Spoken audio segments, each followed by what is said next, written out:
Today we visit the studio of Long Island jeweler Jo Wadler.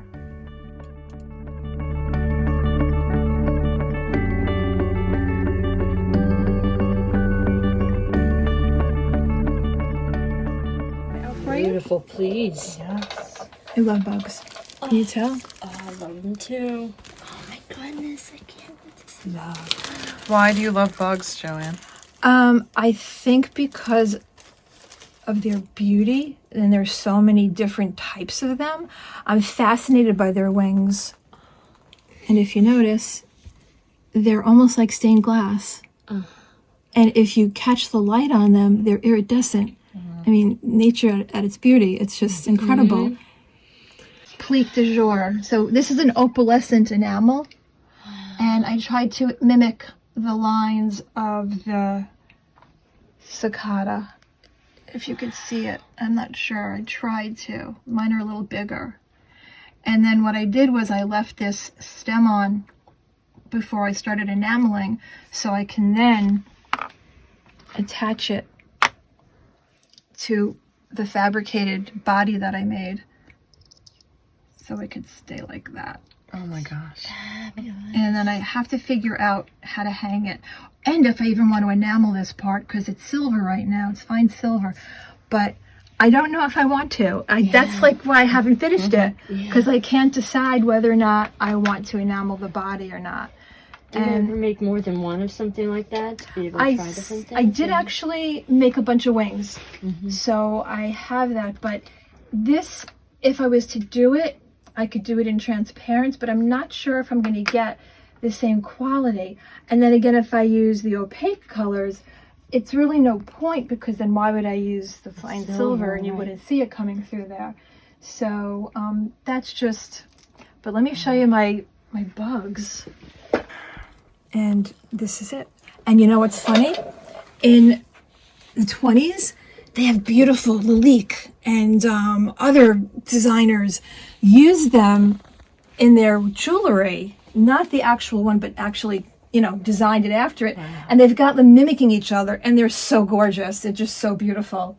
But that's my cicada killing wasp. Look how big that is. Gorgeous. You want to hold him? Oh, sure. He's big. Wow. He's huge. Wow. And I had to take a beetle out from here because I had one. Beetles have a lot of meat on them. Yeah. And if you don't find one that's not like hollowed out, they stink. So I had to actually take it out of here. I sprayed it. I even used this. Nothing helped, so I had to get rid of it. But the cicadas and these, they're not an issue. I have a bunch of bees that passed away upstairs too. Yeah. And then I have my butterfly wings that I collect too. And these are from swallowtails. And there's another one called Spice Bush, which is the yellow one. And for some reason, I'm not finding many of them. I'm also not finding many monarchs this year either. And I don't know if it's because it's such a cold spring and a very wet spring. But I'm actually shocked. I have 3 swallowtails right now on my rue plant. Other than that, I have nothing. And I'm really, really concerned, because usually you see everything. And I'm usually getting at least 1 or 2 monarchs. Nothing. So I think I got him a couple of Halloweens ago. Of course, nobody wanted him, but I did. Of course. How could you not want him? I know. It's so cool. You make a purse out of him, you know? If he was hollow enough. You're a good pin. Yeah, definitely. You know, I do love making the monarch butterflies too. So why do I like insects? Probably because I'm fascinated with them, and they're probably in every corner of the world. I mean, you've got ants, and a lot of them are beneficial, and a lot of them actually help, you know, us humans. Because if you think about it, you have the bees for pollinating, and you wouldn't have food. Ants sometimes, you know, can actually collect and take away garbage too, like beetles can. You know, butterflies are also pollinators, but they're also really beautiful. And I love dragonflies, if you can see. They're my favorite. What I love about dragonflies is that they're insect killers. So if you have mosquitoes or anything like that, they will come in and swoop and get them. And if you put a little pond area, you'll get, you know, a lot of them. And what's really interesting is that they start off in the water, like mosquito larvae does, and then they become dragons in the water. And then once they, come out of their little shell again, they are also, eating more bugs. So it's win-win. Really awesome. We have bats in the backyard too. So at night we watch the bats, which is also really cool. I love that kind of stuff. And I just love. How do you use your love of insects and nature in your work? By creating my earrings, by mimicking a lot of the designs that are in nature. Like this one is actually more of a free form. It's more of my rainbow butterfly. I actually started out being a different type of a butterfly, and I really started to go in a different direction with it because sometimes I just feel it and I need to change it, so I do. Somebody actually asked me, it's a commission, to make her a gold butterfly. And she goes, do you do that? I said, I can try. So what I did was I used the same technique that I normally do, cutting it out, enameling it. And she didn't want a gold chain. She wanted something that you wouldn't see. Mm-hmm. So I'm going to use a black chain, which is here, which I patinaed. And that way it'll mimic, again, the black butterfly. But this is all fantasy. It's not really a real butterfly. Mm-hmm. But I do have butterflies that I make that are more realistic. And those are my monarchs and my monarch earrings. But I also do a lot of flowers because I love flowers too. I'm very eclectic. It's like I love doing something different all the time. And that's what doesn't bore me. If I stick to just doing butterflies for 3 weeks, I think I would be bored. So that's why in between, I'll do my metalsmithing. I'll make, rings, or I'll make other types of jewelry. And then I'll go back to doing my enameling. And then what happens is it helps me gravitate to do other designs like these earrings. So it's kind of not like being an insect and having the tightness of that, but it's also getting more abstract and be able to go back and forth, which is something I really like to do. It just interests me. I don't get bored that way. I call it ArtaDd. I do. I have constantly running through my head, and sometimes I'll get an idea and I'll sometimes sketch it out, or it'll just simmer in my head and I'm like, oh, I could do it that way, or I could do it this way, or oh, I could try this. And it goes on and on and on until I finally get to do it. And some people are like, oh, you're going to lose the idea. I'm like, well, then it wasn't meant to be then. Yeah, I think there's like a boiling point. Yes, exactly. Like it has to simmer for just the right amount of time until it's thoroughly cooked and ready to go. Exactly. And then it's like, and then it'll evolve and I'm like, oh, but I think it's okay this way, or I like it this way now. So I think it's having the artist's liberty to do that, I think, which is great, and not having to be so tied in to just one design. And I did a bunch of earrings called Happy Accidents because they were all just accidents and I loved it, and that also helps free you up. Sometimes, honestly, this is Cloisonne. I was doing Cloisonne for a very long time, and to do something from there to here is just very gratifying because I can work tight, but I also like to work loose. But if I do this all the time, there are people that just love doing one type, but that's not me really. No. And then this is something I'm experimenting with, which is really cool. And I'm playing around with this still because I'm not quite sure if it'll hold up to being worn or if it needs to be hung. So these are other things that I've been playing with too. And then I'll go from here, because these are the things that roll around in my head, so I have to get them out. These are like my sketches, put it that way. Yeah. Then I have these, which I just start, going.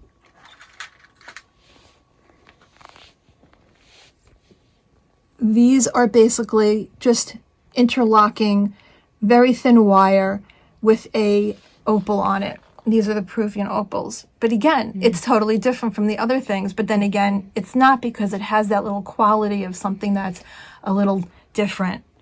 And then you have smiley faces. Then I have smiley faces, see? Then I have smiley Oh my faces. God, I'm all about these. They're amazing. Right, then you have smiley because you have to have smiley face. And you know what's funny?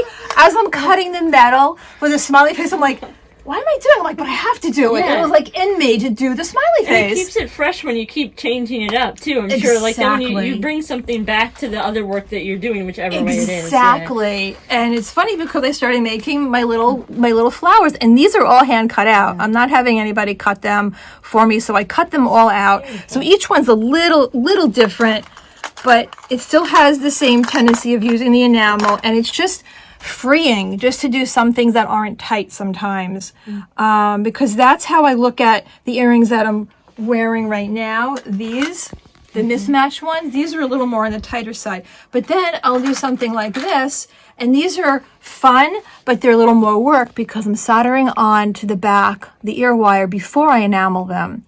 If I didn't, there's no way I would be able to get it on unless I'd glue it, and you don't really want to glue it because that's not really good. Then I started making other flowers, which are these. These are just new flowers that I'm doing. So I do go back and forth a lot. And I had this idea to do I had this really cool idea. I had this in my head forever.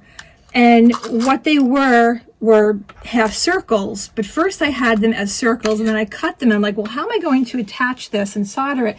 So I figured out, let me do it on the side, and then I got such great inspiration. I'm like, oh, I can make all these, so you can wear them any way you want to. So you can wear them this way, or you can wear them opposite. And they look like little orange slices, or they could be a sun, they could be a flower, they could be anything you want. And the same thing with the bursts. So I love to experiment, and I try. I see what helps and works and what doesn't work, and which is always fun. How did you get started? That's a really interesting story. I went to School of Visual Arts many moons ago, way back in the 80s, and I graduated. I actually went to school to become an illustrator. And I figured, you know what? I needed to eat. So I ended up switching my major to graphics, and everyone was screaming at me because there are no women illustrators. What are you doing? And I'm like, well, I need to eat. I need to, like, you know, have food. So I graduated, and then my husband at the time wasn't my husband yet, and he started to work at Visual Arts. Or was he my husband? I don't think so. And he, How many years have you been married? So, 30? Oh, wow. Congratulations. Thank you. Yeah, I don't remember. Anyway, so he graduated after me. No, it was later on. So I started doing small jobs with graphics and stuff like that, and I was happy. It was okay. And then we got married, and then he was working actually at Visual Arts as a teacher. So at the time, you were able to get classes for, like, you know, I think discounted, or maybe they give them free to the instructor's family or whatever. I don't even remember the deal, but I jumped on taking a metalsmithing class. It was actually how to make vessels out of metal, like hammering, like chasing, really doing heavy duty work. And I made this pie cutter, and the pie cutter I made had silver was dirt cheap then. It was like nothing. It was like $1. It was like nothing. So you could pull off, it's upstairs, I should show it to you. You could pull off the end, and it says handy helper. So you could pull off the end and put stuff in it if you wanted to. But the whole point of it was actually to cut, you know, cakes and stuff with it. And after she saw it, she's like, you got to take a jewelry class. So I then took a jewelry class with a woman named Lori Hollander. And she was really a wonderful teacher, wonderful basic teacher that taught you basically everything. That's why I call it basic. And there was enameling going on in the class because she did everything at the same time. And I'm like, oh, this is really cool. And I was fascinated. This girl was doing a Madonna. She was doing color tests, and each one to me looked perfect, but it wasn't perfect to her. And I was like, oh my God, it's like epiphany went off, and I'm like, oh my God, this is so amazing. She just sat down. She must have had like 50 test strips because you had to put down the Cloisonne wire. That's how she did her test strips. I don't do that. I just like lay them down, and I'll do tests on little pieces of metal. And I was just like, you know, hook me up. I'm like, you know, sign me up. I'm like, perfect. And then that was it. I just, you know, kept doing the enameling for that long. She was mainly doing more Cloisonne though. She wasn't doing more like, you know, basically stenciling or painting or drawing with the enamel. So that I picked up through a lot of experimentation, maybe a class here and there, but not many. You know, books, things like that. This, if you see, it's a little dull. This one didn't work as well as this one, but you can actually go ahead and the graphite should be able to draw on top of your enamel. And then it becomes a part of the enamel itself. Yeah, once you fire it, it becomes part of the enamel. And you can, you know, sketch on it if you want to. A lot of times I'll start with pencil, especially if I'm doing something like this one. This way I can find out where my areas are that I need to enamel. But what's nice too about having that little smooth area of it is that it also takes the paint really well, which is nice. But if it's not completely flat, you will get bumps and ridges into the enamel. Similar to this when I was putting the gold on, you can see that there's a little bit of ridges in there, but I don't mind it because I think it makes it look more like it's a natural, you know, butterfly than something that's not in nature, because imperfection should be there. It shouldn't be always perfect, but then again, there are people who are amazingly realistic enamelists and all that stuff, so they're pretty amazing too. This is actually a test. This is for the these are called sunshine enamels. And these are test strips to see what they look like. And here's some more. And I also use little paint palettes so that I can mix my colors. You don't need a lot of this, which is also really cool. There are people that also use a torch to enamel. But I find that, you know, you're going to have that, you know, back end not be so great. So I decided not to, you know, do that. I do, you know, maybe when I'm making beads, I'll torch them. But these were not. These were not torched. These are actually done in the kiln.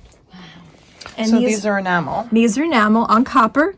Okay. They're basically, I call them my leftovers, and someone said you shouldn't do that. That's not a nice name. But I don't like to throw things in a landfill, and even my napkins or paper towels, I use them twice.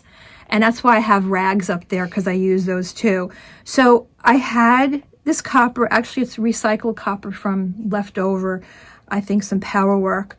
I made a coil, and then I enameled it with my enamel that basically I don't have, like I usually keep it in cups. And then I will put something called clear fire on it, which is the holding agent, and then I'll fire it. You can also dip it in something, which is like another type of enamel that can coat the whole area, liquid enamels. But I find it actually pops off of this, so I don't bother with it. There's a girl who asked me to make, I love this oh so my much. gosh. I'm a big knitter, and I have a lot of people in the knitting community that they look like my work. Almost. So this was her pattern. It's the back, the whole outfit is just solid, and the bottom has a pattern. Okay. That's her pattern on the bottom. So these are actually sold. So those are the copies. Wow. These did not go to the person. I made new ones.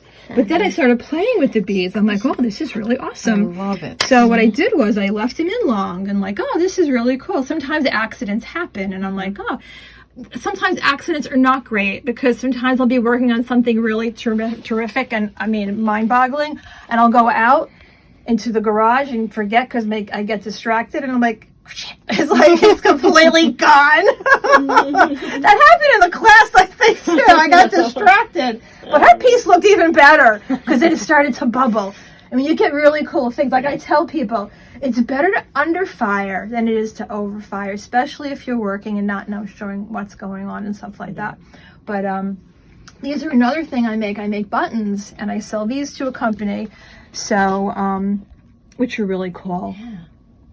And these actually came from a pair of earrings that she saw, and she's like, "Can we make buttons?" I was like, "Oh yes." I think we have a pair similar to that in the shop. Yes, you do. Yes, earrings, yeah. yes, you do. Let me see if I have the other things in here. Wire mesh. I rolled it through the rolling mill, and then I used a black, it's like an undercoat, and then I wiped it off, and then I fired high with clear. And so you get this really cool iridescent kind of quality in there.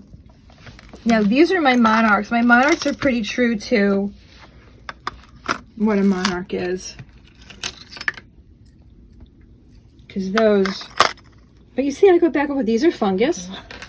Yes. These are tree fungus. Fabulous. Aren't I bizarre? No. You were in good company. Yeah, this is why we're here. Yes. Thank you. Now this I just started making. I don't know if I'm going to make another one of them. This is actually called a cinnabar moth. And when I saw it, I was like, oh, that's so cool. And I just thought it was amazing. But it's called a and it looks just like that too. And this is really fun. This is another experiment I did.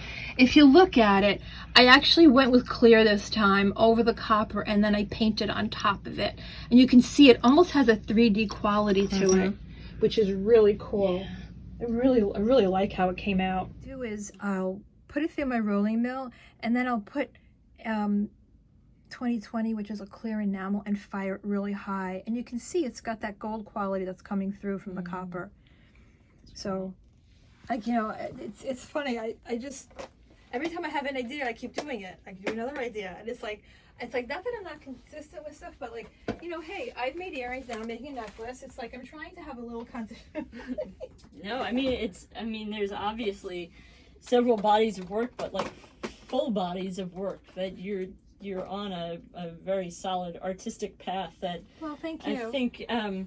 I think not stopping yourself is the best thing that you're doing. Oh, I can't. Like, Well, just it's let funny. it, My let it husband's be. like, "Can't you relax?" I'm like, "Can't you just go knit?" I said, "But I have an idea, Right. and I got to get this out, and I want to make sure that it goes ahead and I get it done, and then I can relax." Yeah. You know, like right now, I have one or two. Actually, I do have one or two ideas I want to do, but I actually have a couple of patterns I need to get done for somebody. They bought patterns for me for knitting because I'm a knitting nut. I knit. Now this is stenciling.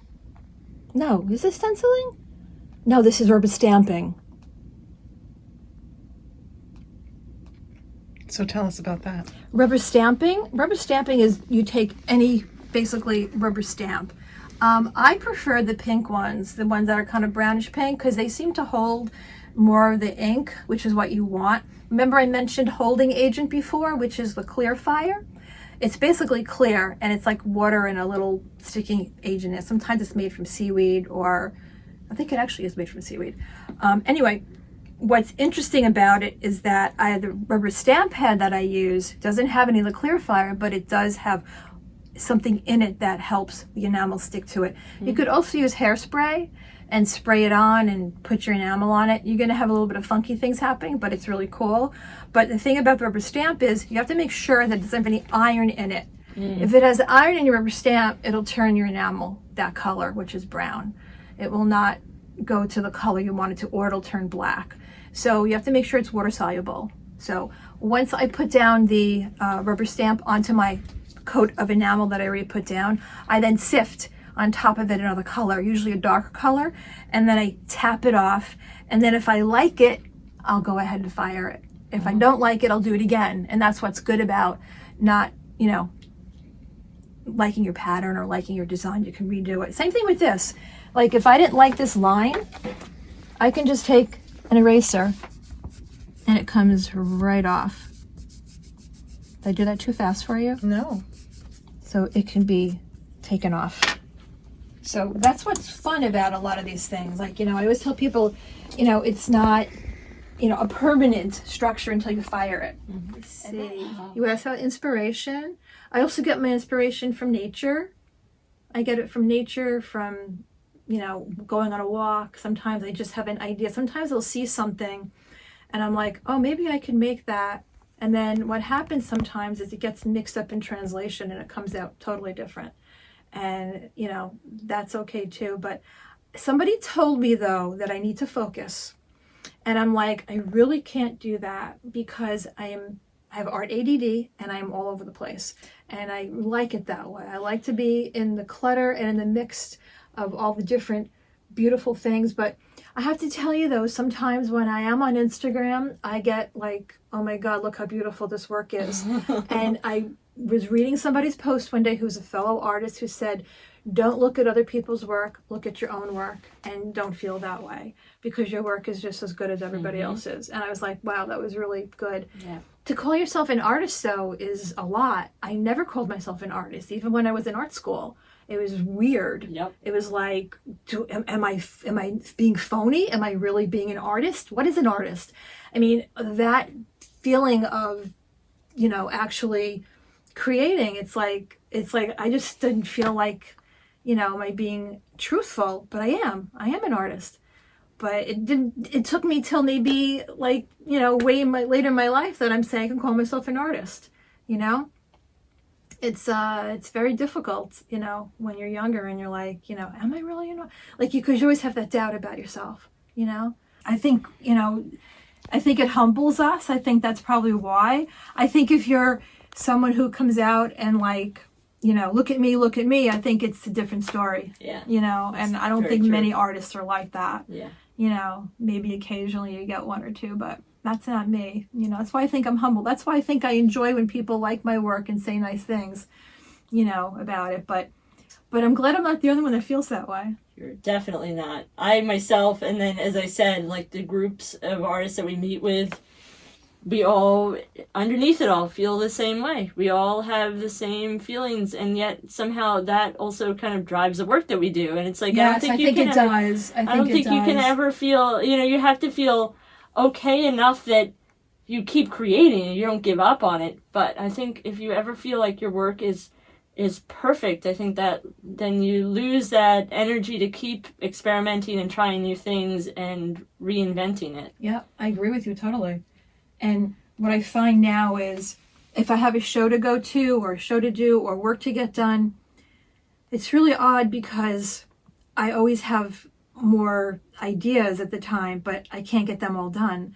So what happens is when it comes to push and shove, I'm like, they'll have to wait. And I never was like that before. I would stay up and do everything. Now I realize that that's not really the case. I'm going to have to just put that aside and get what I have done and make sure that's completed and up to what I think is good enough to put out there. Because I do get into this whirlwind where it's like, I got to create, and it's like, sometimes I do have to take a step back, but I'm happiest when I'm creating. I really am. Yeah. I mean, funniest thing is when I was a kid, I didn't like jewelry at all. I didn't like jewelry when I was a kid. Never wore anything, never, maybe earrings, but other than that. And then I think because I took the metal class, the vessel, and my husband took the same class with me, and he goes, the vessel won. I did not. So he dropped. He was like out of the class. I'm like, no, this is so cool. This is so great. So I should show it. You want to see the thing? I would love to see that. Okay, here. I'll go. It's really tarnished. But it says handy helper. Okay. And it's to serve. That's so amazing with your hand. Yes. And I think, I can open it. See, and I made it so that you can put stuff in it. That's so fabulous. So that's the first thing I ever made. And then I started making boxes. And that's when she's like, you really got to go take a jewelry class. Yeah. So this is copper? No, this is actually sterling. Yeah, oh, wow. And at the time, it was nothing. I maybe spent $20 on the sterling. See, it's sterling inside. It's just really, really tarnished. It's amazing. Thank you. But the funny thing is, you could see the tarnish coming off of my hands. Yeah. If I probably cleaned it, I probably could spiff it up a little bit, and it would probably be clean. And I'm so frugal. I keep everything till it's like I can't use it anymore. I think that has to do with sustainability. I think I've noticed that you're thinking about that. Oh, all the time. It's also being very creative too, like finding new uses for things that have been used in one way. It's like another form of creativity and being able to use it. I'd actually posted when I was on YouTube a video of how to make a ring that I do, and I'm not using the expensive tools. I'm using tools that you can buy for ceramics, which are not, an arm and a leg. but the metal clay tools are extremely expensive just because they're metal clay. So the woman said to me in one of the comments, she goes, "Thank you so much for showing us that we could use other things besides the really expensive tools." I don't know, can you see it any better? Yes, absolutely. So that's my ever handy helper. Do you ever use it? Oh, I used it all the time. Oh my God, I used it all the time. It was so much Such fun. a conversation piece. Oh yeah. So after that, she's like, "You've got to take a jewelry class," because it was in my head to do this. I need to see that at the holidays. This is a rolling mill. Okay. So what the rolling mill does is it actually flattens out my metal. So what you do is you feed the metal in the front, and you crank. I might hit you. I don't want to hit you. You crank this to make it thinner. I'm going to take the middle of this. I hope it works. Okay, I have to get a piece of cardboard. So I'm just going to trim this a little bit. Probably should leave a little bit over.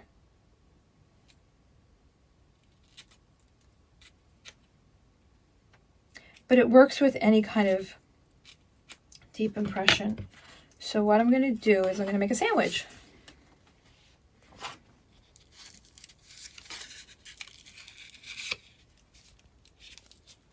And I will cut this. So I'm going to open this up a little more. That closed it. See if I can get it through.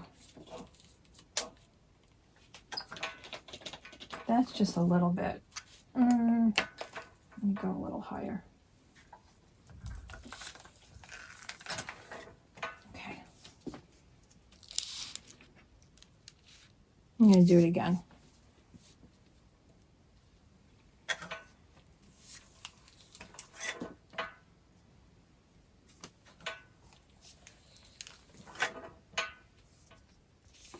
You can see slightly. Oh, I see it. Yeah. You can get more when it's deeper. How to be professional. That my son made when he was very small. The little bunny. He's one of my inspirations. So cute. Don't you just love it? I love that stuff. He made this one too. He had bunnies upstairs too that he's made. Do you collect art from other people or other I artists? do. That's what's interesting too. That's very interesting. I like that you asked me that. A lot of times, when it comes to jewelry, if I know I really like the artist and something that I can't make or create, I will buy it. And it happens, a few times a year where there's a woman that also makes butterflies, but they're the teeniest little things and they're not enameled, and she cuts them out of metal. And I love them, so I purchased one from her. So yes, I do buy from other artists if it's something that I can't create or can't make a lot of times. Like sometimes I'll see something and it's pretty, but I'm like, it's not really something that, not too off of what I do, but there are certain people out there that I really, there's a glass artist that I buy jewelry from also. She makes little people, so things like that I purchase because I don't work in glass.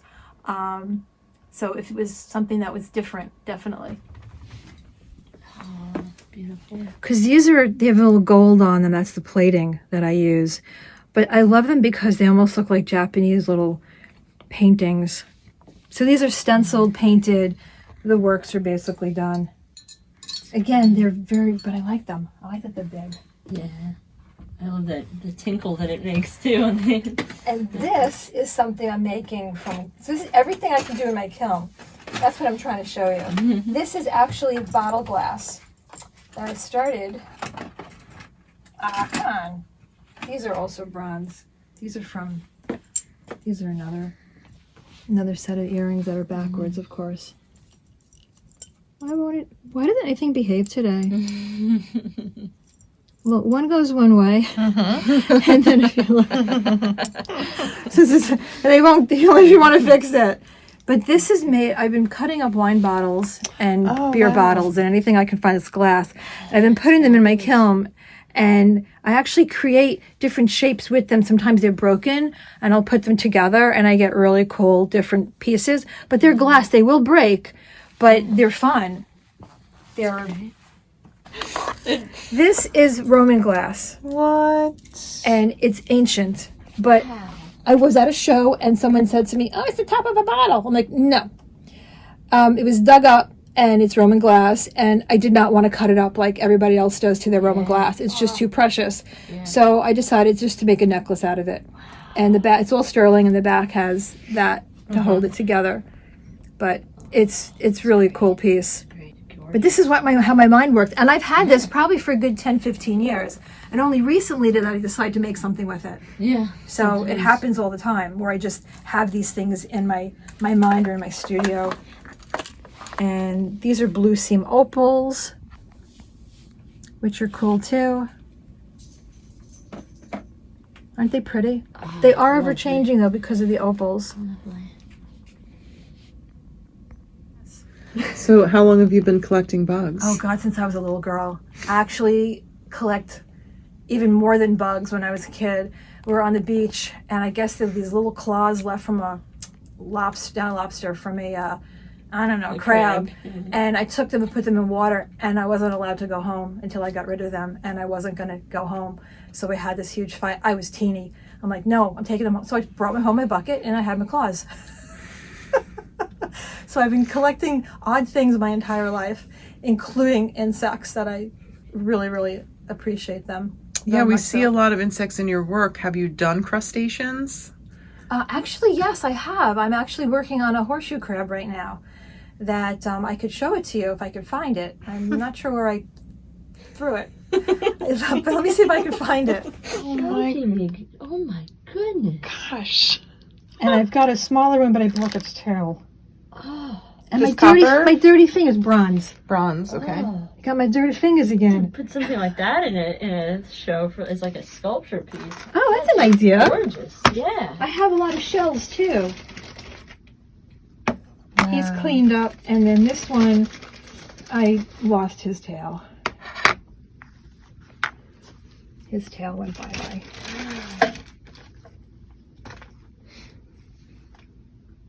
I'm actually working on using this wire, which is binding wire, and it's going to stay black. Binding wire is made when you're, not made, it's used for when you're putting like two pieces together, like a ring and a bezel. You can actually bind it together. That's why they call it binding wire. And then when you fire it, when you actually go in and you solder it, you can take the binding wire off after you pickle it. Okay. But what I'm doing is I'm actually making faces, if you can see it. And I'm trying to enamel with this and put this down on an earring or possibly a necklace or a pendant. So the binding wire, it's actually another experiment. I'm curious to see what it's gonna do and what's gonna happen to it. But from this to this. We gotta do the smiling, right? I gotta show No, they're my favorite pair. I love them so much. They really are. So much fun. You have to. Yeah. Is this your ideal workspace? Why is it set up this way? What is... I feel that this is my ideal workspace because it's reflective of me. I don't really need a lot of, people around me when I'm working. I know some people might need a lot of that. I need more of like things around me, like, my kids' stuff that they make, like things like this that they made when they were very, very small. I love, having my stones with me. Like this is a really pretty labradorite. It's like, I just need to have more of like my bugs, my own eclectic stuff around me that I like, because that's my brain, and I need to have a space where I can just purge and just be me. Have that reel. And if you can see, it's like, I have my Nightmare Before Christmas, I have my Jack Skellington, I have my, my Hello Kitty. It's just, these are just little bits and pieces of things that I enjoy, that I like, but that's why I have all these little bits and pieces, because, I just like the little girl in me probably, or just the little person that I like to be, that's inside of me. That's why I have my dragonflies too above me. But it's my space because I guess that's really difficult. There's probably no place else in the house for me. How long have you been in this space? How long have you had this as soon as we moved in, it's like, first became, because we don't have a basement, it became the basement, everything was in here. And then I actually taught here for a while, and I'm like, they're like, why can't we use that space? I'm like, no, because that's our living room area. I'm like, you're not gonna have that space. So I said, no, it has to be here. But this table used to hold like 4 people in the middle of the room, plus myself. And I'm like, you know what? Once I decided I wasn't gonna teach here anymore and do more of my own work, it was very freeing, and it made me feel even better. So I started moving things around. And now I have my kiln where I want it, and I have a new kiln in the corner that I bought from a previous student who didn't use it anymore, and that's my new one. This is my one I've had for 10 years, and she's still going strong. My son actually had to change the regulator on the inside, but she's my baby. She's like my child. I know exactly how she works. Yes, there's a little guck at the bottom, but at least it's not enamel. It's just the fiber pad wearing away from me putting this in.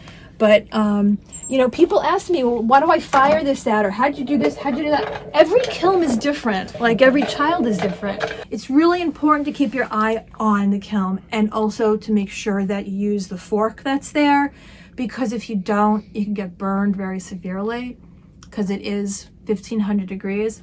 I have a story that someone told me it makes the best pizza, but I refuse to put anything in there that's food. But that's what they say. It makes really good pizza. But I'm not about to do that. I'm like, can you imagine? Not about to do that. Wow. The sifters. These are sifters. So what I'll do is I'll take my color, I'll get my piece of paper out,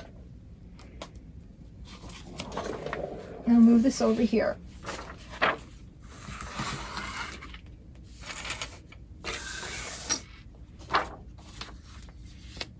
And what I'll do is, if this is let's say this is my piece, okay? I will then take my enamel, pour it in here, and then I will tap on top of it without using any clarifier or any agent to hold it. I then will very carefully lift it up and bring it over to my trivet, and then I'll fire it. So I can get away without using any, and then I don't have any bubbles, cracks, or pits or anything like that. And the other tip that I do is I use chalk. Chalk will not adhere to the glass and the enamel on the edges. So what I'll do is I'll place this down and make sure that it's covered so that it doesn't fire on there. Who do you make your art for? I think I make it for people that find it. It's very interesting to me. I always say my pieces find their owners.